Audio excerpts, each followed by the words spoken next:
In 1974, Procol Harum released their seventh studio album, Exotic Birds and Fruit, and from it, the thunderous opening track, Nothing But the Truth.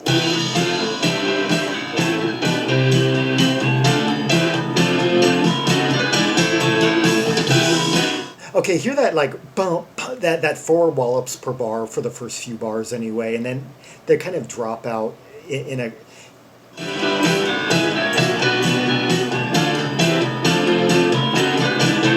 right there, boom, boom, like. It seems as clear as yesterday.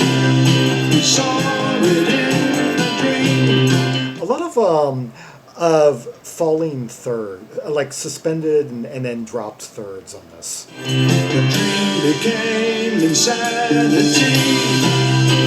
And off the gate scream. C minor, A flat to G, yeah, A flat to G minor. Interesting choice of chords. Not a progression used very often in rock songs. Not because C minor isn't used very often. So sad to see such emptiness. So sad to see such tears.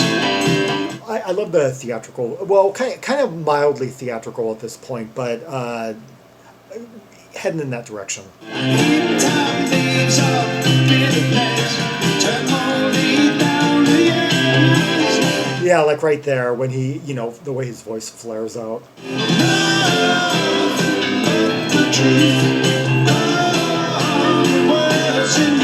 I love the just circling quality of this organ riff that we heard at the beginning and that forms the backbone of the chorus.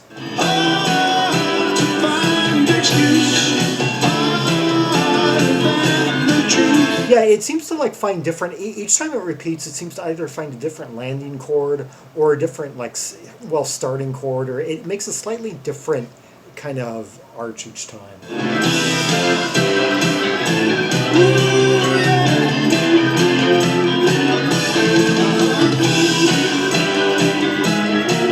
Yeah, notice that boom, boom, boom, boom, boom, boom, boom. And I'm waiting for that drop out again.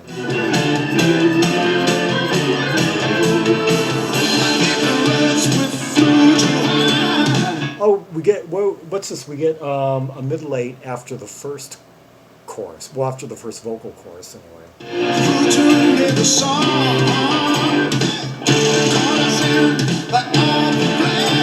Did you hear that vibra slap? This is actually quite like a power chord rocker with some real churchy, thick organ to it.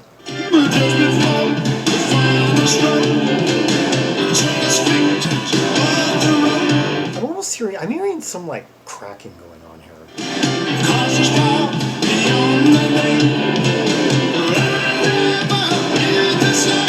Yeah, I like that rhythmic pattern.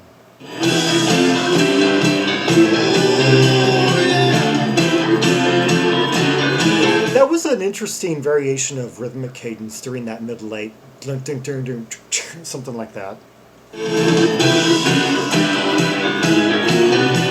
This riff, one of the best sequences I ever did on a radio program like 20 years ago. This program I hosted back in the late 90s was when I played this and Hero and Heroine by the Strawbs back to back on a program dedicated to 1974. And because the two, they both have like these power organ riffs that are very similar in their sound and just intensity, and it just back to back, one just kind of rode right off the other. It seems as clear as yesterday. Okay, let's catch up with the lyrics to this number. It seems as clear as yesterday. We saw it in a dream. But dream became insanity, an awful gaping scream.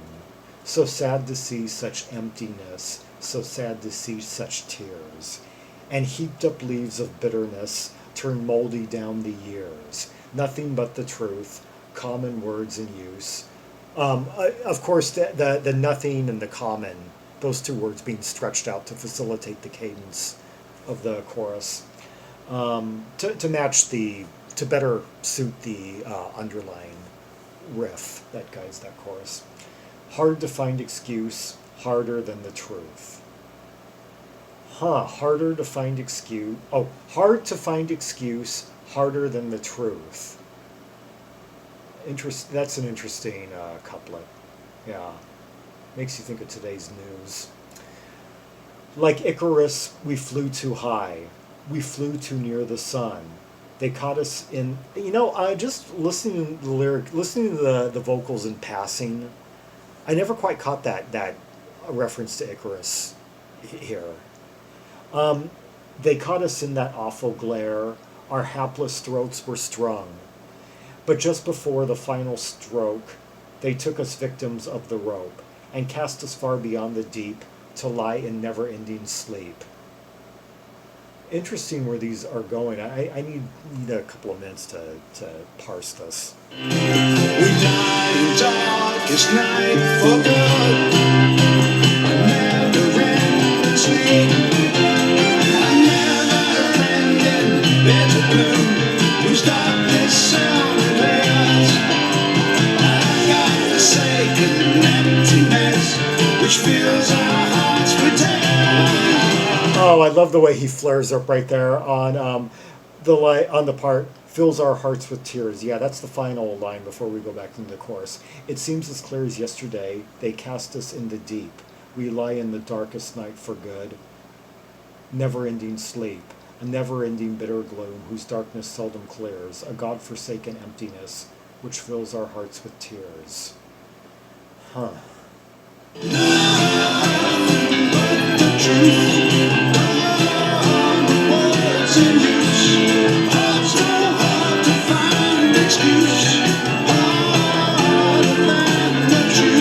Okay, let's meet some of the people that we're hearing on here, although a lot of you know them already. Organ, Chris Copping.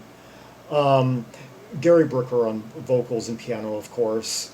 Produced by Chris Thomas, interesting. Guy was notching up quite a lot of diverse credits during this time period. Bass by Alan Cartwright.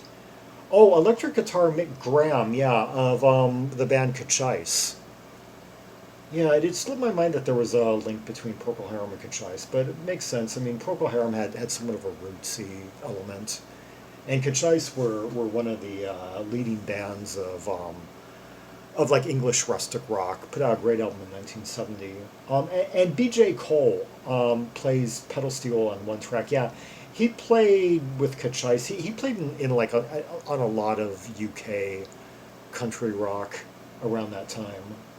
And of course Keith Reed, the non-performing lyricist. Yeah.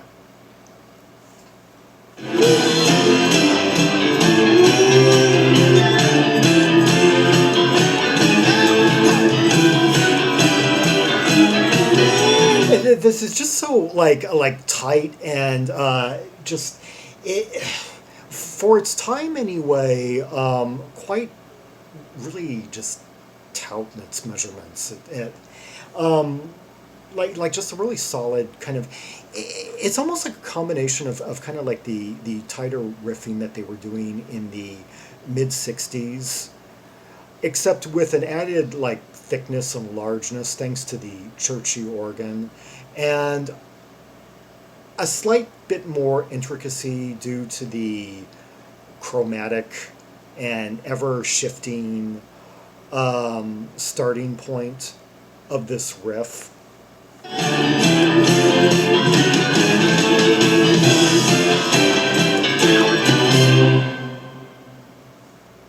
It just and yeah, over and done in 3:14, and yet it just feels so like powerful and full and epic.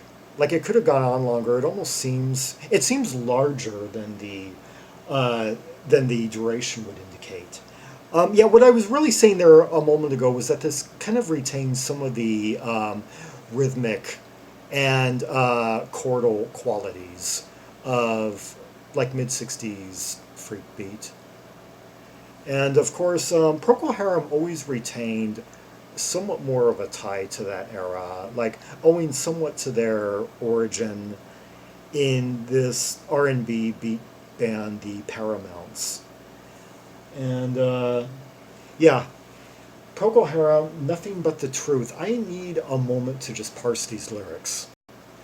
Well, my interpretation, I guess, overall is that it's about people, it's spoken from the point of view of people who were born um, under tyranny and were just doomed to be condemned ultimately and never live happy lives. Um, kind of like, oh, well, people who may have like lived under Stalin's Russia, Stalin's, USSR, or any other point in time, that people who've just, were basically born into slavery or poverty and indentured servitude and just kind of died by the gallows, like never allowed to even think of free thought, let alone, you know, live good lives or pursue happiness. Anyway, yeah, the first verse, anyway, a few of the lines had me thinking, well, it had me thinking about The Shining simply because I watched like about two YouTube videos on that movie this afternoon. And so some of the scenery kind of was like conjured up by a few of these lines, like, um, but dream became insanity, an awful gaping scream. Yeah, turn moldy down the years when dealing with like the time distortion that has always been one of the mysteries of that movie, the chronospace and all. Let's hear another track from Exotic Birds and Fruit, The Idol. Oh, the idol. Oh, the idol. Okay, we have a very brittle piano bare arrangement so far, with a rather intricate chord structure. Dun, dun, dun, na, F, na, na, na, na, na, na, na, na, na, na, na, na, na, na. I think it's like it's there's like a shifting bass key, and then dun dun, no, and then it goes down to E flat, and then does that same falling tonic thing under the chord. Oh, the idol. Yeah, see, it's still kind of retaining an F character despite the falling tonic. Oh, the idol. And I love the way the piano kind of winds up again. After it reaches the bottom, it winds back up, but lands slightly lower than before.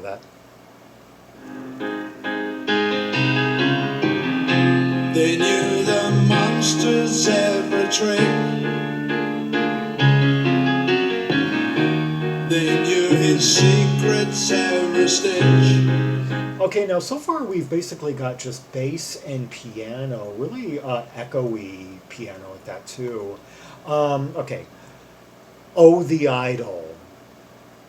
I used to kind of mishear part of that. I used to think he was saying, like, I couldn't quite make it out, like, Fool the Idol or something, or Woolly Idol, or. And I think there are a few mondegreens later on in the song that I'm about to turn a leaf on. Let's see. They knew the monster's every trick. They knew his secrets every stitch. Huh. This is going to be interesting. All of it has been a game. Nothing but a charlatan. Okay, I'm hearing a bit of a forced rhyme there. All of it had been a game. Nothing but a charlatan. Charlatan, yeah. That happens from time to time. Lyricists, I guess just about every lyricist has done it from time to time. It it kind of works. It fits the cadence anyway. Even um, I um I don't mind like half forced, kind of like partially forced or semi forced rhymes, but it can be kind of cringy when you can tell that the singer is slightly embarrassed about it and tries to kind of maybe garble the pronunciation so it isn't quite as noticed in passing. And it just becomes like, say, some secret that only diehard fans are going to find out when they actually dig out the lyrics. Perhaps there was a chance of coming through. Yeah, he would see that he might think it too. Okay, now we've got some light, kind of churchy organ once again, and some relatively basic drumming. For such a large sound, this is a pretty lean setup. Now he could see love pointing my Yeah, it's like all the sonic thickness and reverberation that we're hearing is basically just sustained bass notes and sustained organ.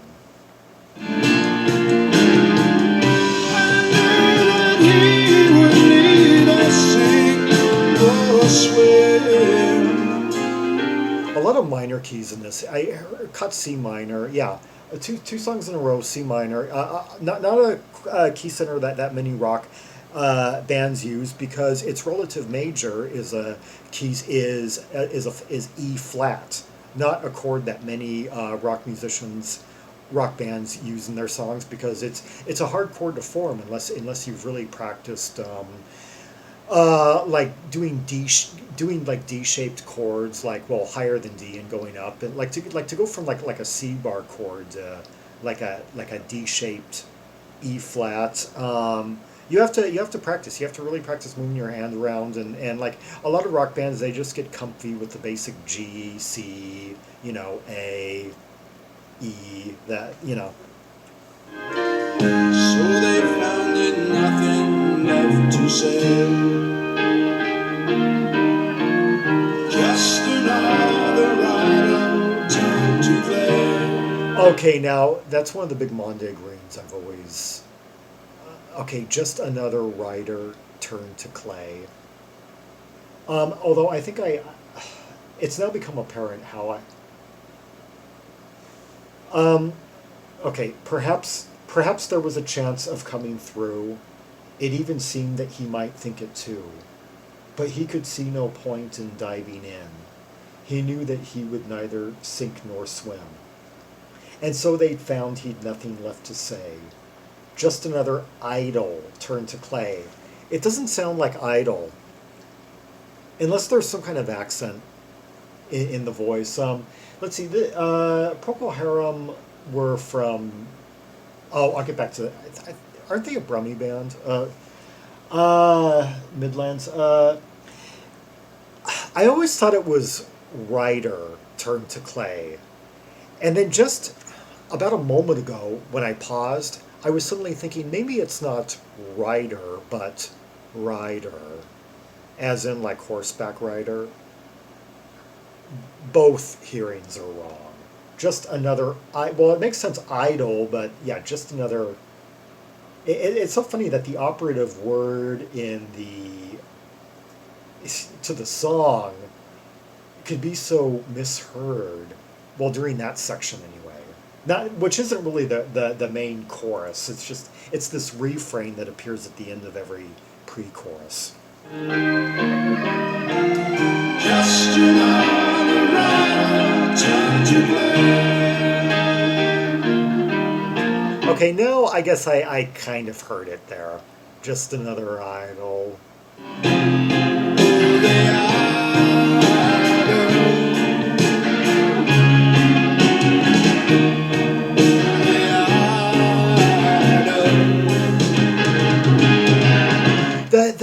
There's almost kind of like a float and drop quality to the drumming. and which will get emphasized more later on as it starts to like pick up pace more and starts to put more drops in and such, like bum bum bum bum bum bum.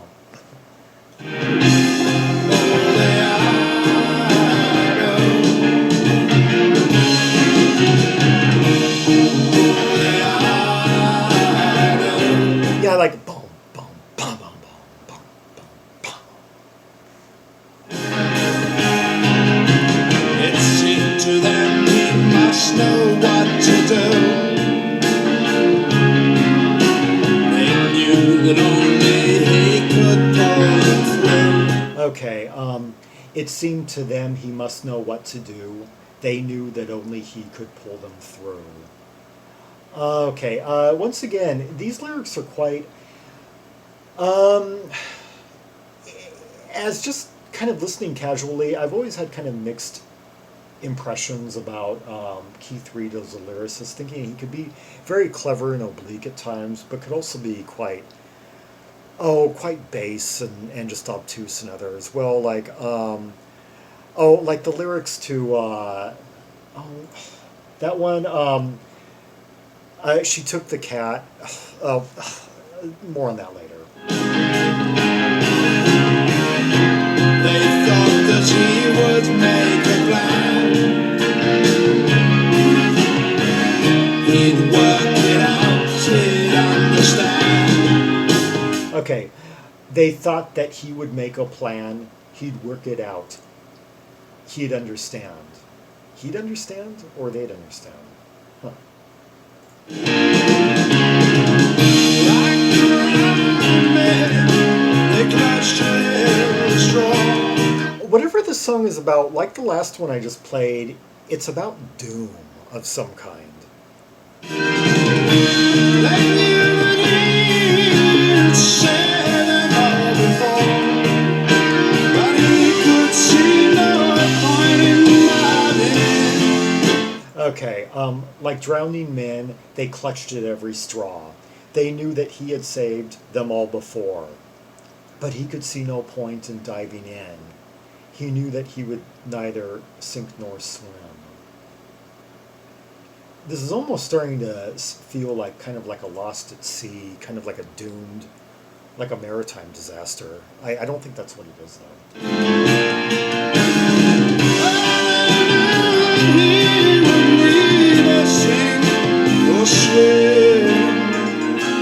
Of course, this music would lend itself quite well to a maritime disaster epic. The feel, the overall darkness, there's kind of like a doom-laden kind of nighttime thunderstorm, lost out in the middle of nowhere type vibe. And of course, they had talked about, maritime matters before, Salty Dog. So they found it nothing left to say. Just another rider turned to play. Oh, hear that organ, just the way it rises up like that kind of shivery, like cold sound. Just another rider turned to play.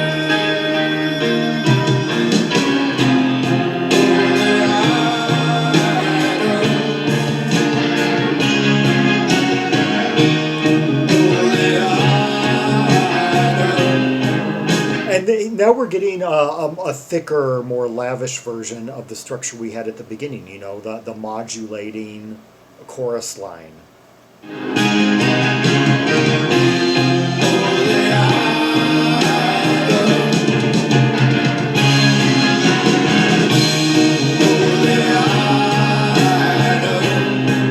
Yeah, this is one of those songs, they're really going to maximize the epic chorus of this one.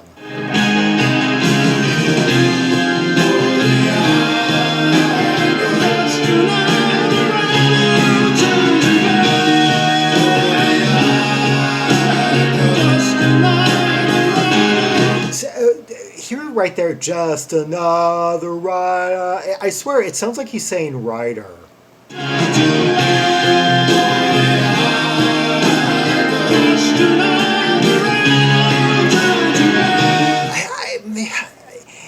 maybe he's like pronouncing sort of kind of like some midway word, like ride all.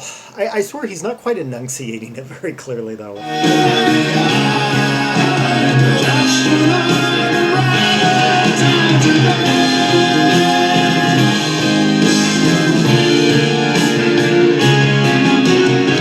Really explosive now.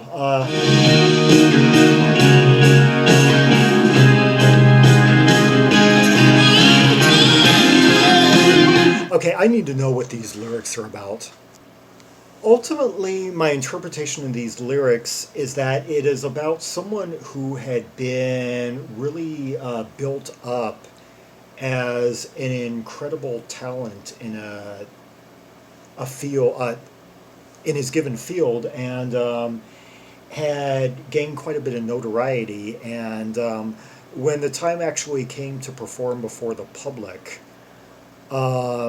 it became one of those moments where people realize the emperor has no clothes, and all the people who were most invested in him and his brand, I guess, were just seeing their whole investment fall by the wayside. And so I guess it's not like a big case of doom or horror, but yeah. Yeah, that's it's definitely given the treatment though. Yeah, I guess my favorite line in this song is, "But he could see no point in diving in." It's like now that he's kind of been exposed, now that he's kind of in a setting where he has to just show his own raw talent without any studio fakery or falsifying of his abilities. He knew that he would just like break on the spot. He knew that he would neither sink nor swim, so he wouldn't be able to disappear after such an exposure. But he wouldn't be able to overcome and actually, have bring on a standing ovation or anything. He knew that he would just become like a pillar of ridicule. So he's just like trying to act as though he is unable to act.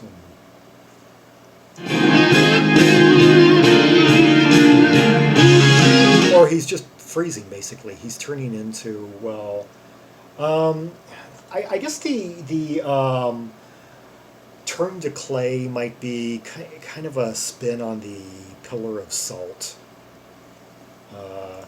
Biblical tale.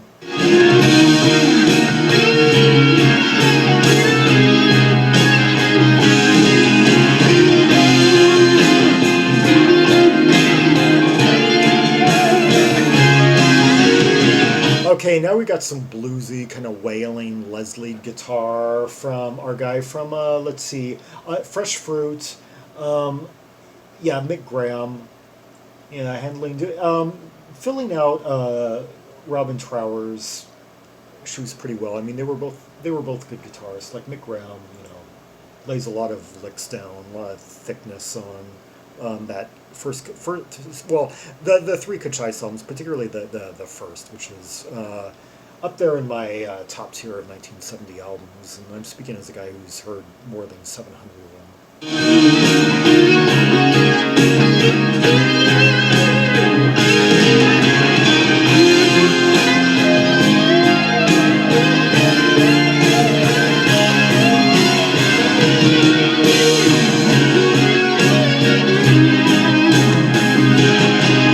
Okay, notice how that drum pattern, it's going to really shift the cadence pretty soon.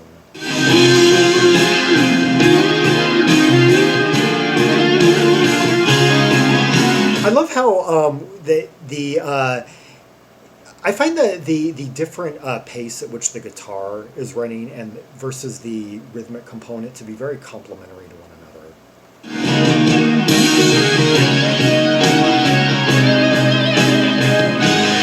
Yeah, notice how the drumming is just going dun, dun, dun, dun, dun, dun, dun, dun, dun. And the guitar is just playing these like wailing sustained notes, kind of slightly bendy, just like holding them right over the bars and such.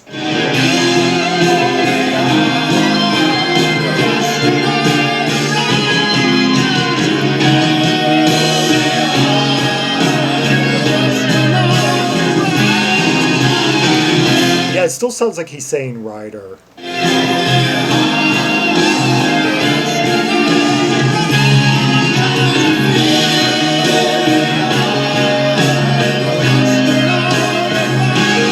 Okay, here we come.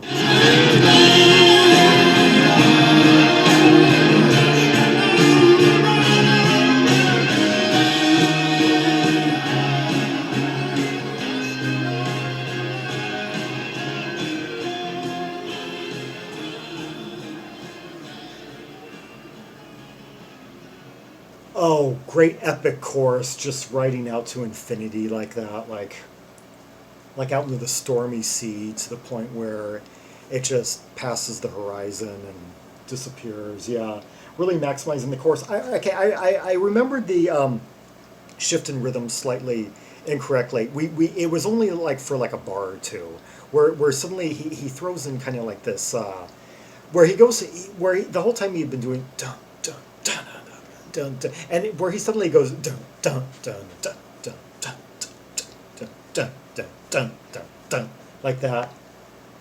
Yeah, throws in kind of more of a poppy type rhythm, and that kind of like jumps forward the kind of rhythmic, the kind of the momentum of the piece. But that was just kind of at the fading bar and fading final bars.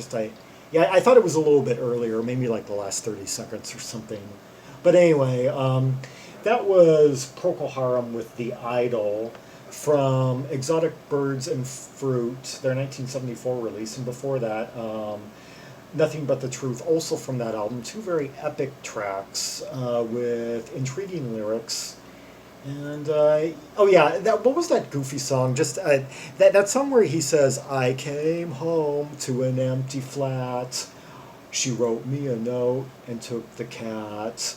And then later in the song he says, "And buy a revolver and blow out my brain." That was an example of I guess Keith Reed is more frivolous, but overall, with lyrics like that and lyrics on the two songs I covered, as well as like other lyrics throughout their catalog, I can see why he was given membership status in the band, despite not playing any instruments. Yeah, kind of an arrangement acting, to, or as I was just saying in the Renaissance video I did the other day, similar to the arrangement they had with Betty Thatcher, or King Crimson had with Peter Sinfield, and later David Palmer, the guy who had been on the first Supertramp album, what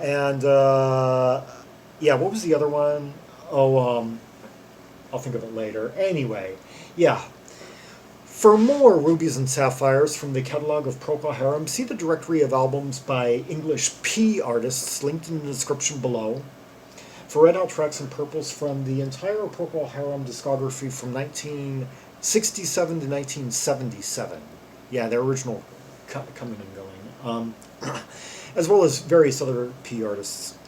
Like and subscribe and follow me on social media, and leave a comment if there are any observations you have about the two tracks we just heard, the layers, the intensity, the instrumentation, the lyrics and what they meant, your interpretation of specific couplets, lines and word choices. And until next time, this is Zaragon, the world's most ear travel Trimax most, signing off.